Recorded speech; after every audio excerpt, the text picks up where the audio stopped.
Thank you, Linda, and good afternoon, everyone. I'm so glad to see all these people. I want to share with you today a method that is kind of like my default painting method. It's the way I paint when I relax, enjoy. I'm not trying to make some complex design for a show or something else. It's really a loose, fast painting method. I paint directly, which means that I try to get the color and the value that I want in an area in one shot as much as possible. It doesn't always work out. You can always come in and restate things a little, but I just try to get it in that way because it gives a fresher appearance to the painting than if you. I don't have as much success building up glazes. I feel like it doesn't look as fresh as just one shot. So there are three things that I'm thinking about when I'm deciding what I want to paint. And the first thing is light. And we have one sun in our universe, and that's all I want is one light source. And the light is so important because it helps to show the anatomy of your subject. It is the contrast between the light and the shaded and shadowed parts that tells you or tells the viewer all about your subject. The second thing is simplification. And I'm kind of making it a personal goal for myself the last couple of years to just really do extreme simplification and find nice, big, easy shapes to paint. I don't want to have a bunch of fussy detail. I want to show off the watercolor and not have it be, a bunch of little fussy things. So the less fuss, the better. I just like to keep it real and get rid of extraneous clutter and just get to right to the heart of the thing. What is it that I want to say about my subject? The third thing that I'm thinking about is color. And color, when you have a palette full of pigments, why on earth would I want to try and make it just a photo reference? When I could do anything I want. We're artists. We can make it anything we want it to be, any colors that we want to be. So let's talk a little bit about photo reference.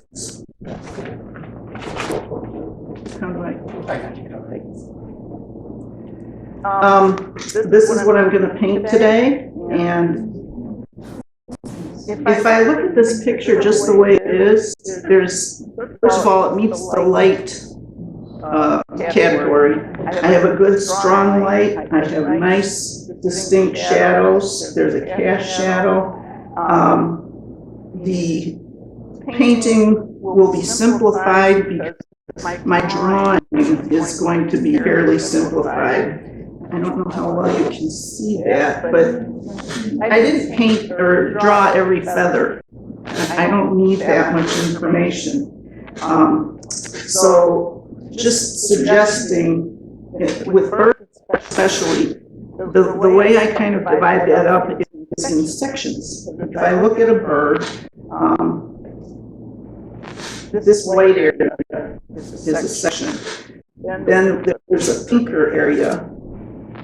And there's a dark area underneath, and I don't need to delineate every feather.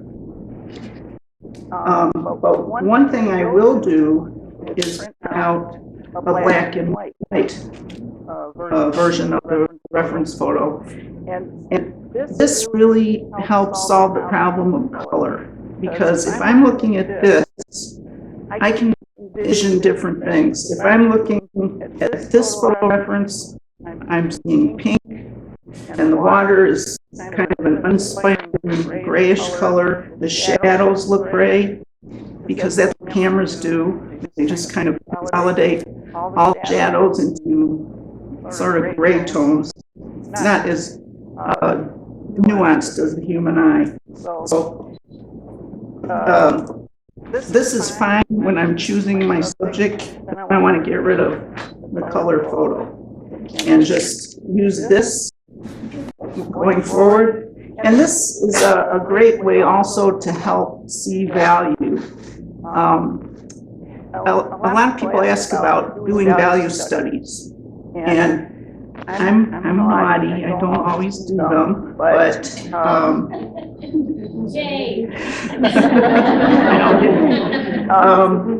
I always encourage my students to do them.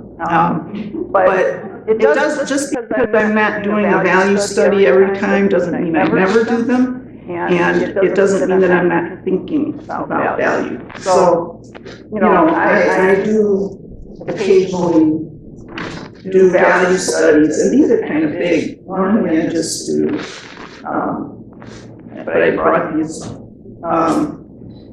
you can do little thumbnails in a sketchbook. It doesn't have to be a big production. And I will do a value study if I encounter any problems with the information in the photo reference. If it's something feels inconsistent, or I need to make a change, or I need to imagine a different background, then I will use a value study.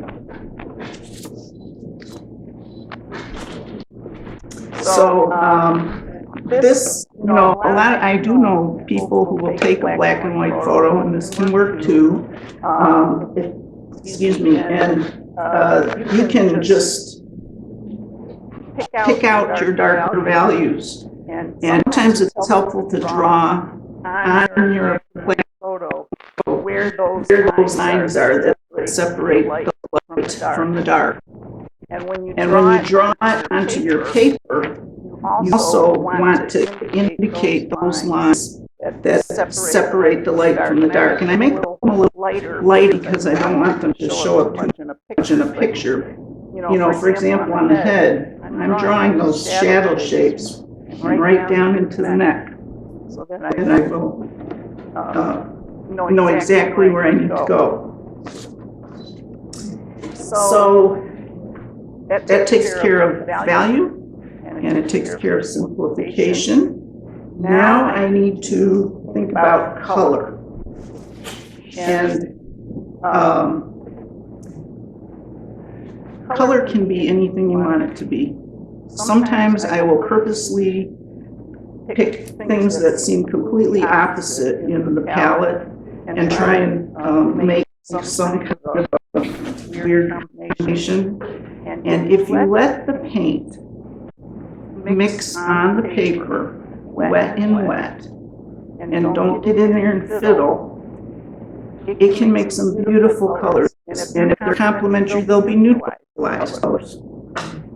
There's a lot of discussion about what makes mud, and there's different schools of thought. I don't believe that mud is a result of using opaque colors.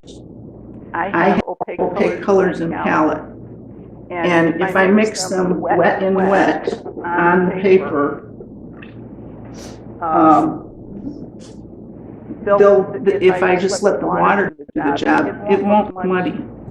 So just for fun, let's try something like that. This is opera, and then I've got cobalt turquoise, which is very, very opaque color. One thing I do is to keep a very moist palette, and this, I don't know if you noticed, but this paint is very juicy. I can just scoop it out, get a nice big blob, and mix a very rich puddle. And that is really important.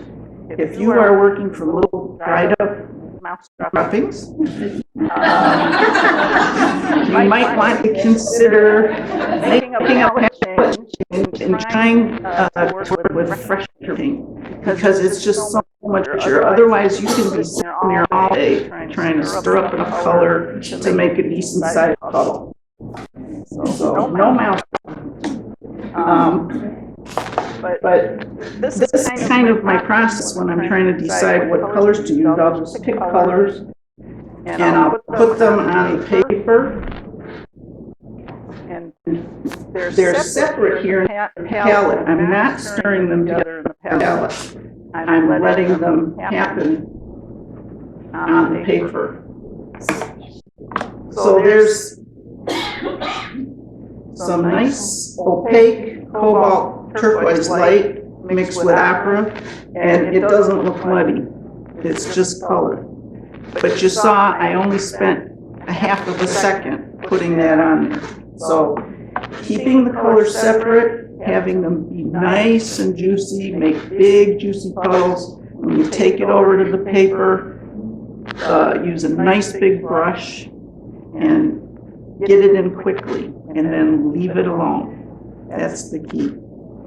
Because that's what makes mud. Mud is a function of mechanics. It's people who get in there and fiddle and keep trying to adjust things, and they lift it out and they change their mind and they want to get a different color, and just let it happen. Let your mark stand. Every painting doesn't have to be a masterpiece.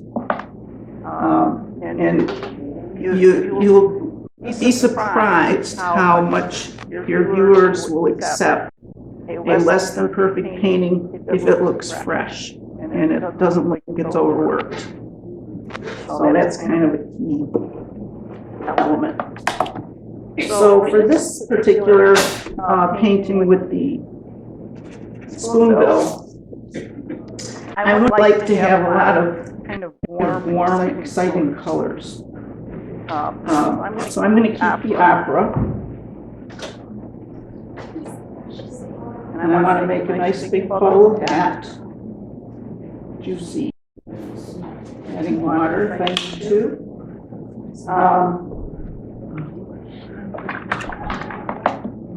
I'm going to take this is cadmium yellow.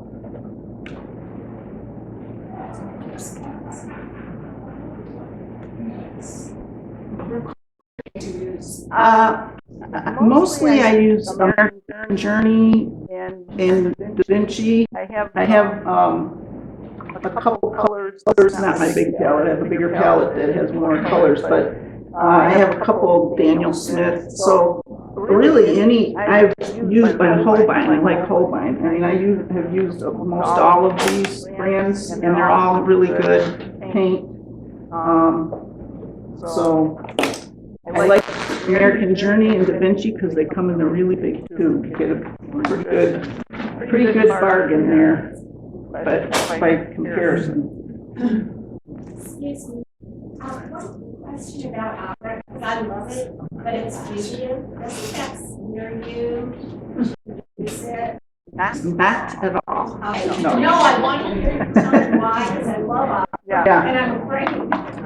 Yeah, when I started painting 22 years ago, I loved dioxazine violet. It was this beautiful, and I painted things with it, and they still look fine. So how long does this have to last, you know?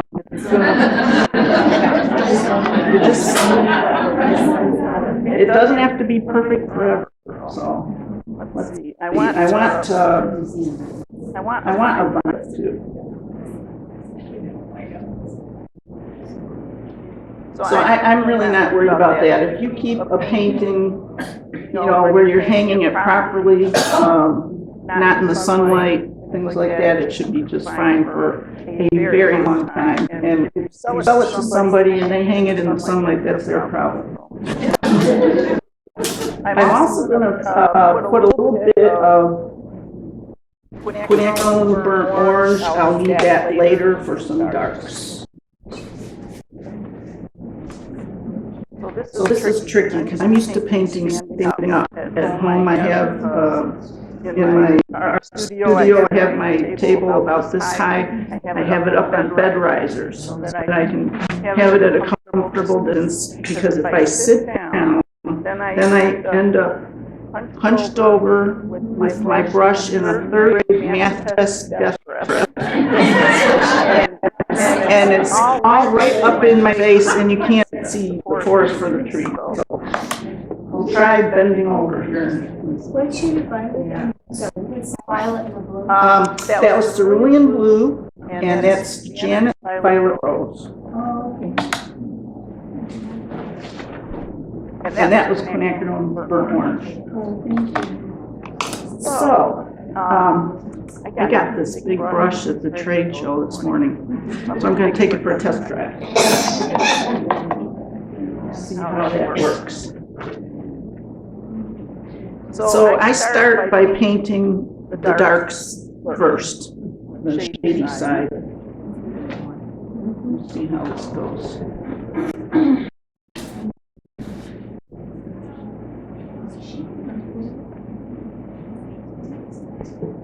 And this is what I mean about coming in with direct painting, getting a good dark value right away. I'm painting around the eye because I'm going to handle that a little differently. And then I'm going to pick up a little bit of that violet and just drop that in as I continue.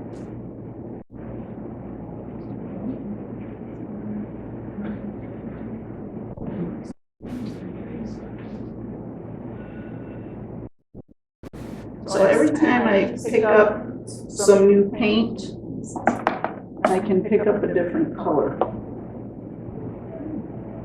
And as long as the water is mixing it up without me interfering, then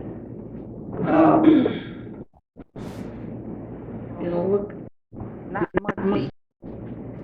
Now over on this side, this is kind of a curve here, so I want to soften it. I'm just coming in with some water in that area. I do paint at an angle so that the pigment is, I don't need it running too, but I do want gravity to pull things down the page, and if I bead of paint built up, I can just touch that with a thirst brush and lift that out.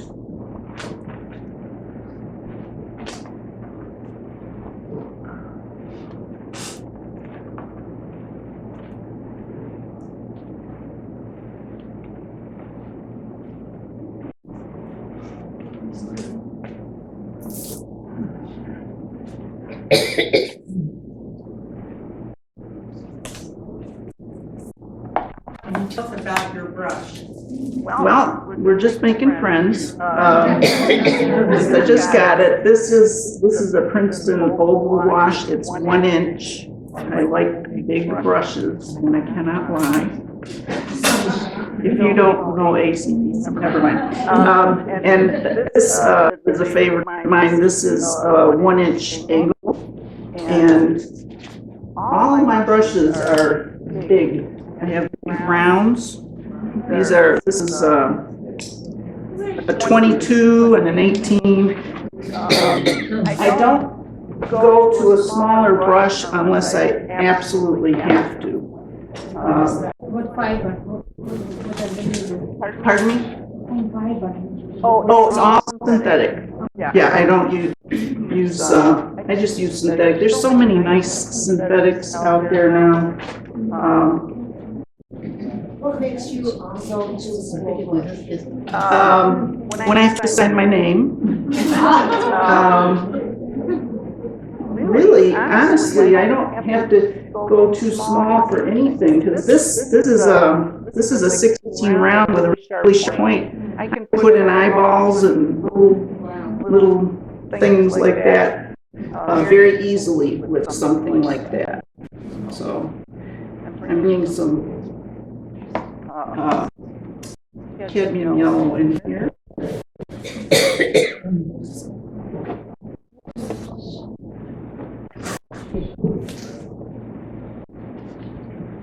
So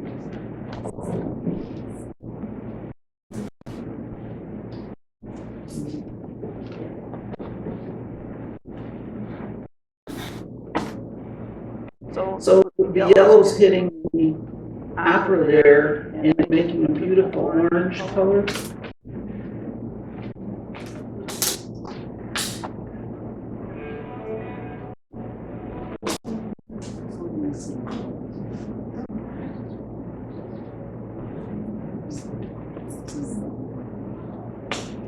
Now, if I put something in and I don't like it, right there, I got a little bit, I think the orangey stuff was on my brush, and then I put some blue in and it went kind of gray. Then I'm going to immediately come in, because I'm working on an angle, I can kind of just flush that out with some nice blue and pick up some of the excess with a thirsty brush. And I got rid of that unattractive little color in there. There's nothing wrong with neutralized colors.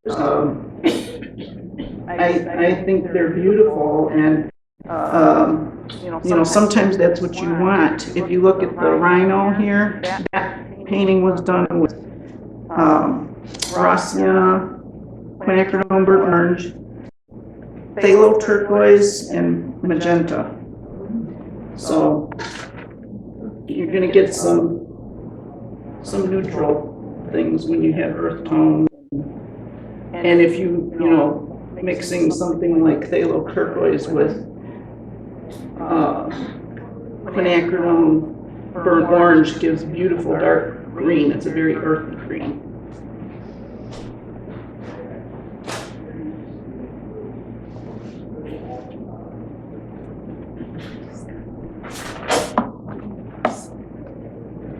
So, let's see where we stand. That's almost dry up there.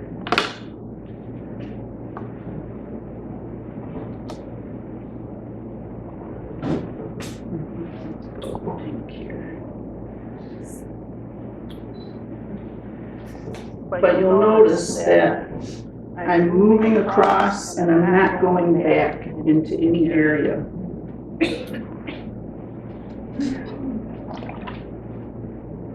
Once it's painted, I'm out, or messing around, because then you can cause a bloom. Not that a bloom isn't at the end of the world, because it's really not. I get them all the time, and if you see a bloom happening, just let it happen.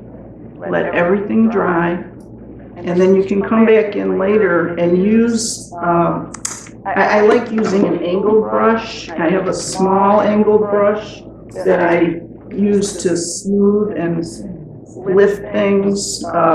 It's just a regular watercolor brush, so I'm not scrubbing and damaging paper or anything like that. So, better to try to correct things when the paper is dry. What kind of paper are you working on? This is a 140-pound cold press. What brand? Well, let's see. This is Kilimanjaro. But I also sometimes work on hot press. I like Fabriano Artistico for the hot press. Always 140 weight. And BFK Reeves has a printmaking paper that's really gorgeous for watercolor. Can you repeat what you just said? This is 140 cold press by Kilimanjaro. And then for hot press, I use Fabriano Artistico. And also, sometimes I use BFK Reeves, R-I-V-E-S, I think.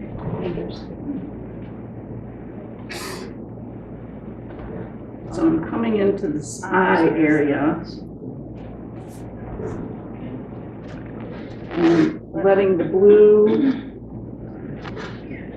kind of mix up with the yellow to get kind of a nice green.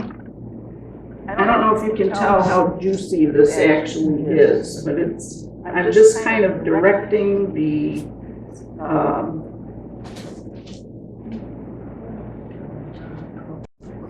the bead at the bottom to keep flowing downward. You wet the back of your paper too? No, and I don't work on wet paper normally. That's not to say I never do, but on dry paper, the paint is the really juicy part. When I do a background, sometimes I will wet the paper then, and I don't usually wet the background, or the back side of it, excuse me. But I do have these glass paperweight. It's actually there for sewing to hold things in place. And I just put those on the corners, and I don't really have a problem buckling or anything. Mm-hmm.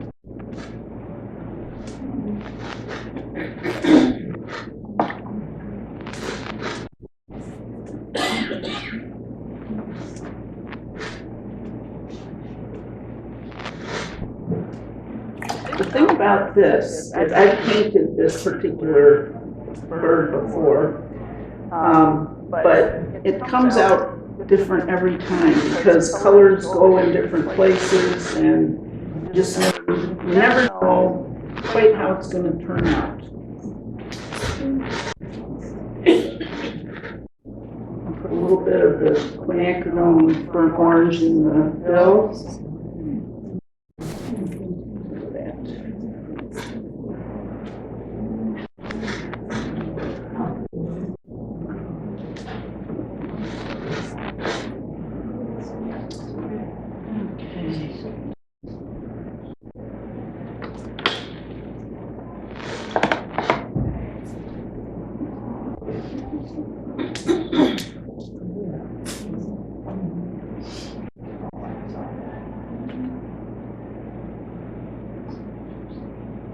Do you ever use cold press? This is, Hot press? yes, Okay. yeah. This is a hot press too. Yeah, it's a little bit different kind of a finish, but I do like it. That beak got pretty technicolor there. Let's see.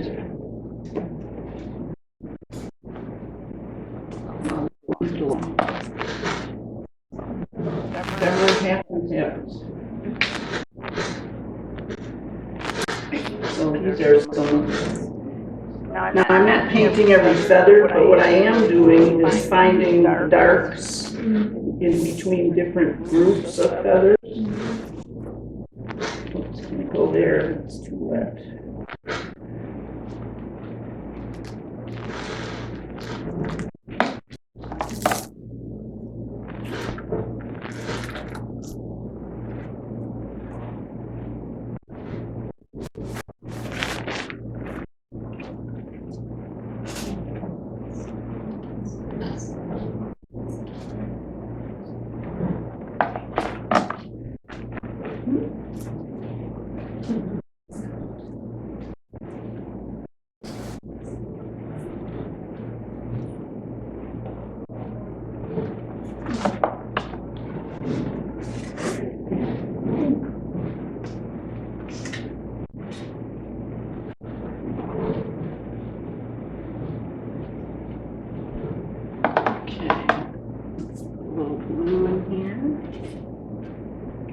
So every time I pick something up, I change it a little bit.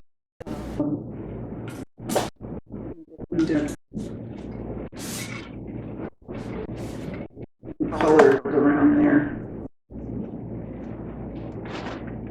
I want to come in here. Let's see. That's pretty dry. Let's try it.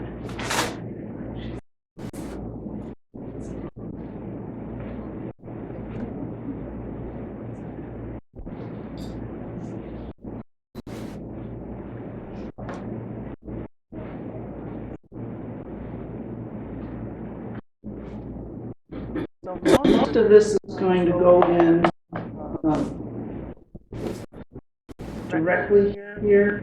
I would need to wait until things dry to accentuate with some of the really dark, smaller pieces. Let's go up here. I'm just looking for places that are not wet, and I can.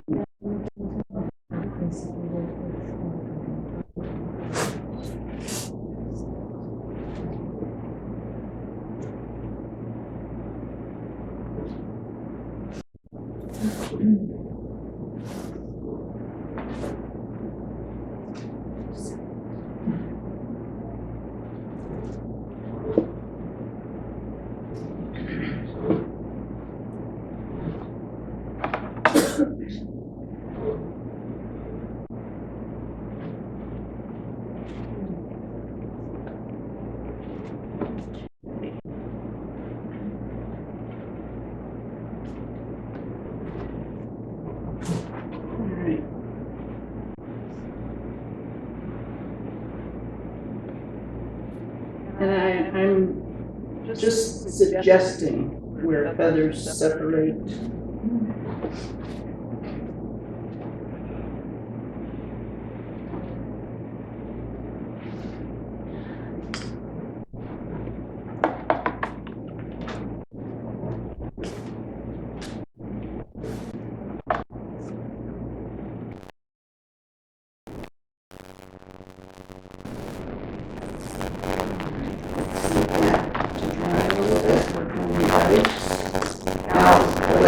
Here's where it would be good to go to your smaller brush.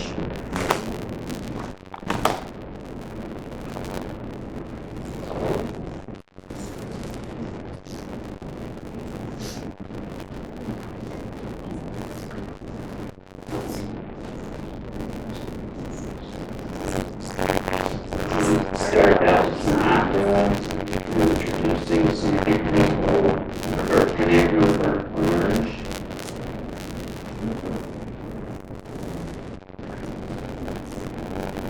Put some blue in there.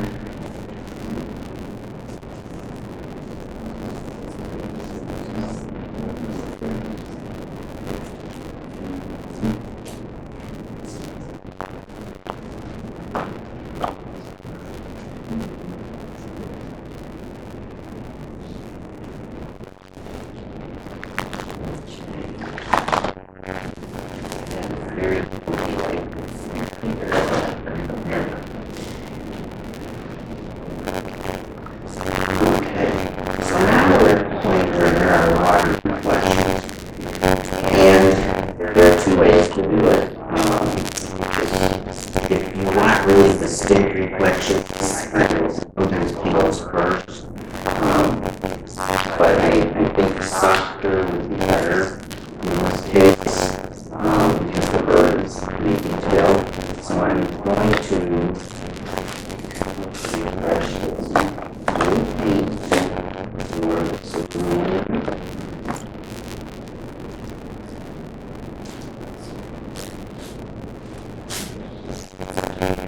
It's a big area, and if you have a big area to paint, you can choose a puddle, so that you don't run out. There's nothing worse than it happens to, I'm sure, everybody, where you're in the middle of the lot, and then somebody yelling at you, or the doorbell ringing, or something, and so this is partly why I became such a fast painter. Like it was done.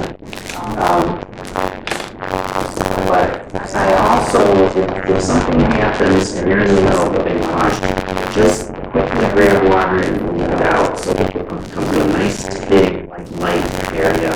And that way it'll come back in and it's like you're creating a gradated wash.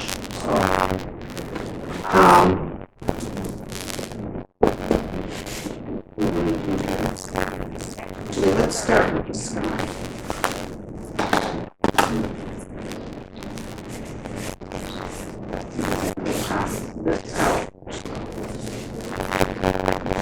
I could let that, but I just don't need a brush. You can get it in a hurry.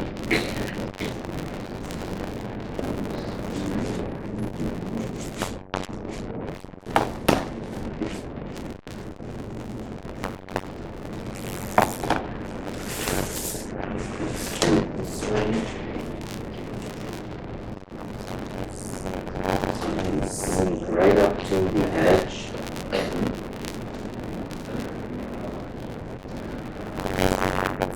And the reason I want to put some, the sky is not green, but the reason I want to put some green in there is because I don't want it to be blue against blue on that side of the bird's head.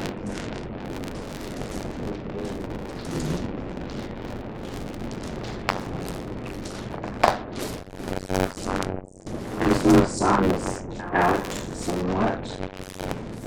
Just make it little curve thing here.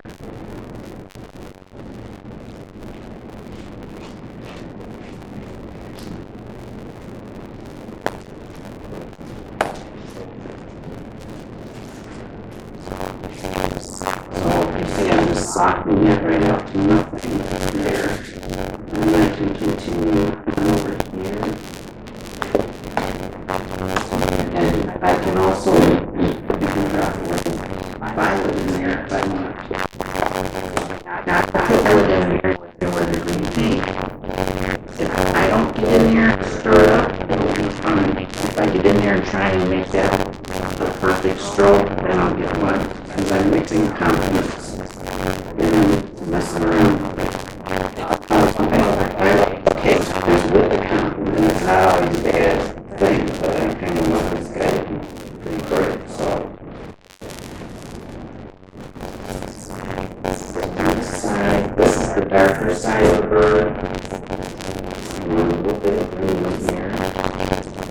And I don't need it to be quite as dark over here because we want dark against light, against dark, against light.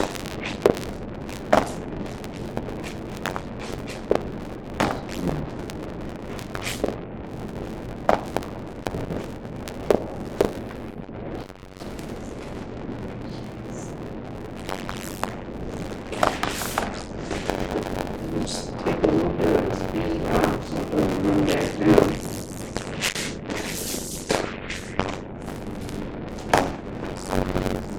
And soften this out.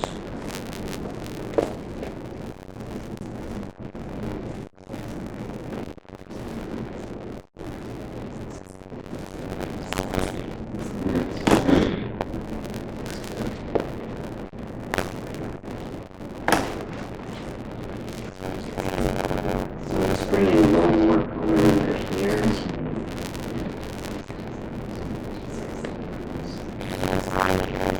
And as long as you're, as long as you're moving quickly, you can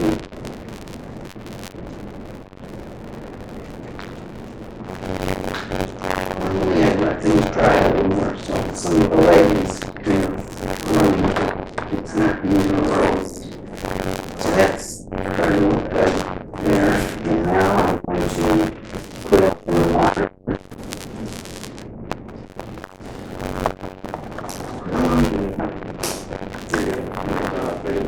Oh wow.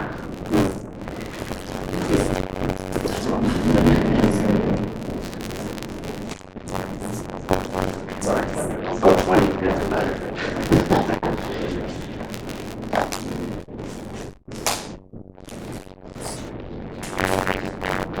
Now when I get down to the water here, I'm going more of a horizontal brush stroke. Because if there should be some kind of stroke I mark when it dries, I don't want it to be vertical in the water. It will be more better.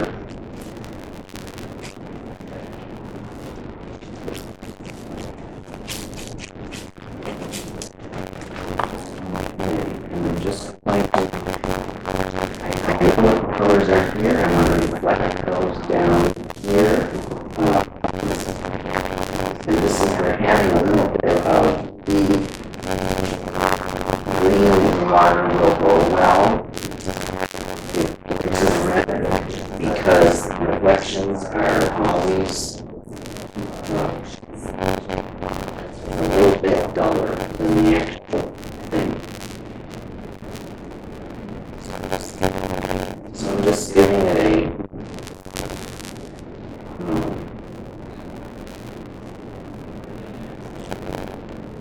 should be a little bit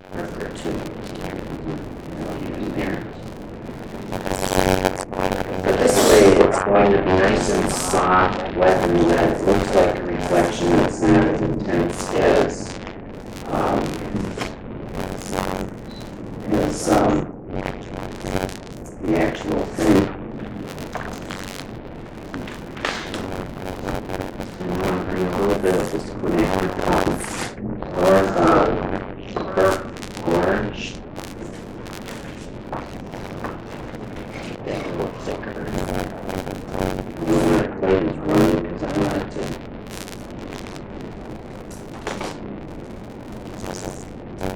So this is when you're putting something thicker and drier into wet, that's wet, dry into wet, which is kind of an underutilized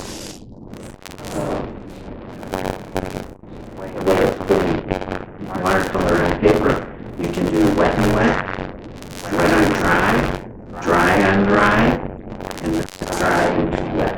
So you need the paint to be thicker than what's underneath it here because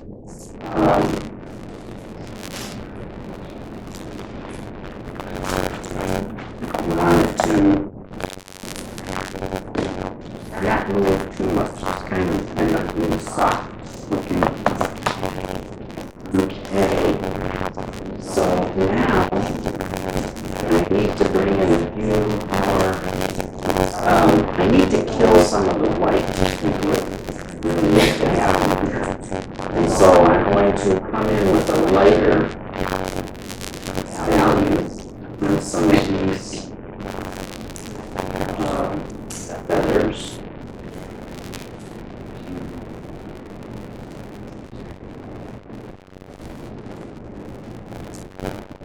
And just create some softer shapes. And you need some darker, especially when the ink gets poked into the feathers there, like dark.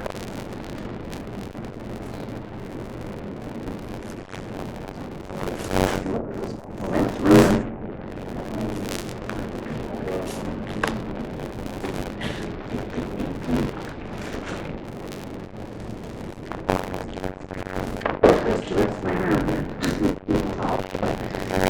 Okay, there's a very dark area here.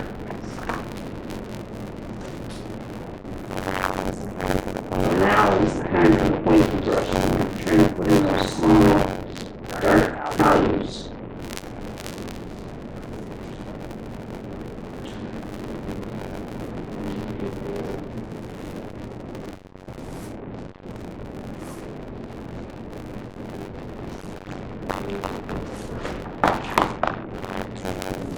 I want to break this a little bit, so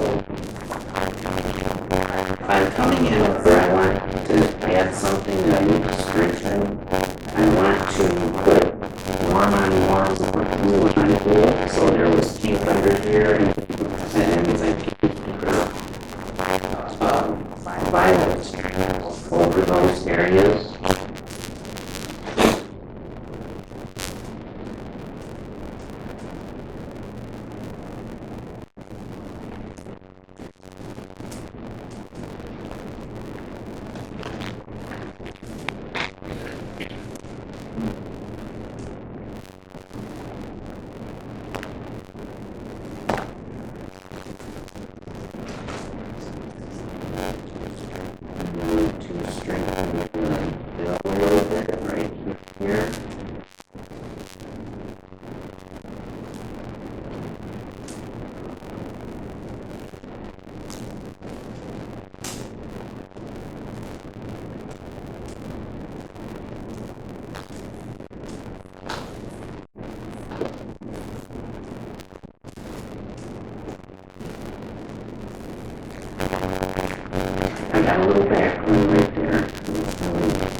moving.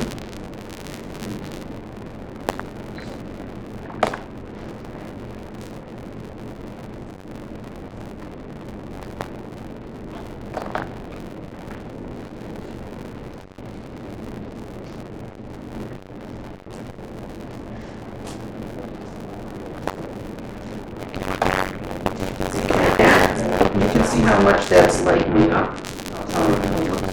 Look better in there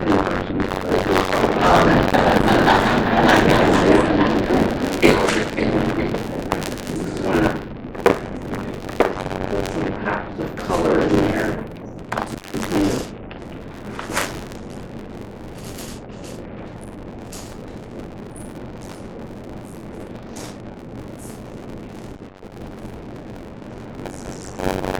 This is still wet, which I'm going to do that. We'll just have to deal with it. That's all right. I don't usually use a blow dryer unless I'm going to get a deadline or something. I do like to let things dry naturally. And so a lot of times I'll just get that initial wash in and let that dry thoroughly before I come back and assess where I need to add darks.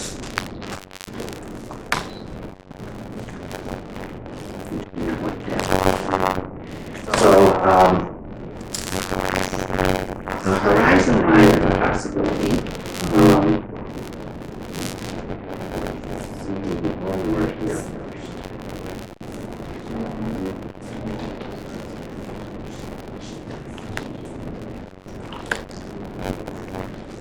He's got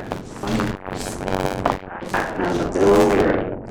This is dry paint, so I can come in with cover and soften anything that got in here.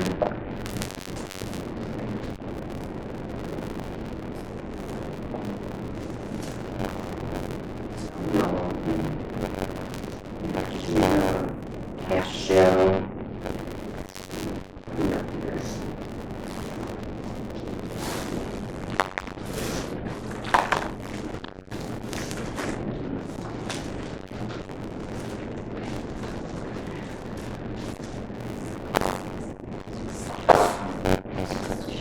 Okay, let's do the line.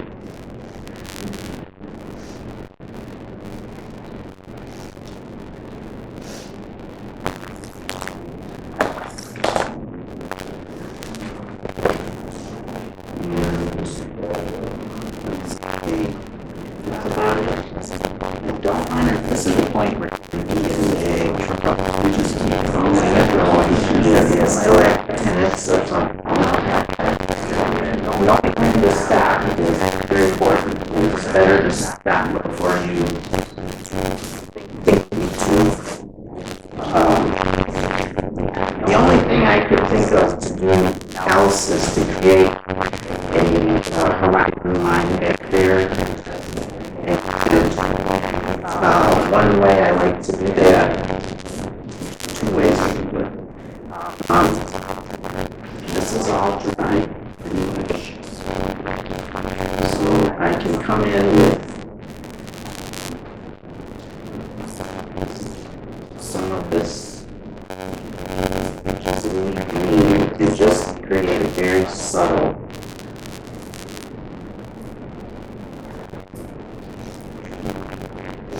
line back there.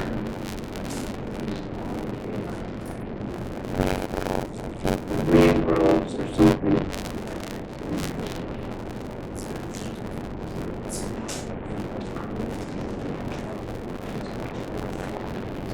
More yellow.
This is cold press. Yeah, sometimes they do hot press. So it looks different with hot press. Yes. Pardon me?